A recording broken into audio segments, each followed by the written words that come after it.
Have you ever tried to make healthy kale chips only to end up with a sad, soggy or burnt mess? It's so disappointing. What if I told you the secret to making these unbelievably light, airy and super crispy kale chips is all in the technique? Let's get crunching. Before we do anything else, here is the number one non-negotiable secret to crispy kale. Your kale must be completely, utterly bone dry. Wash your kale leaves well, then dry them thoroughly. Use a salad spinner if you have one, or pat them dry, piece by piece, with a clean tea towel. Any moisture left on the leaves will create steam in the oven, and steam is the enemy of crisp.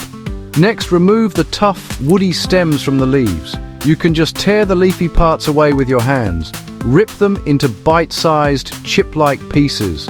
Now drizzle with just a little olive oil. Don't drown them. The trick is to gently massage the oil into every nook and cranny of the leaves for a minute or two. This helps them crisp up evenly.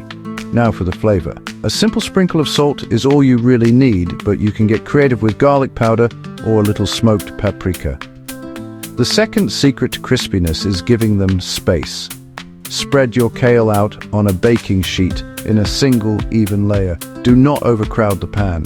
Use 2 trays if you have to. Don't be tempted to blast them with high heat, they'll burn before they get crispy.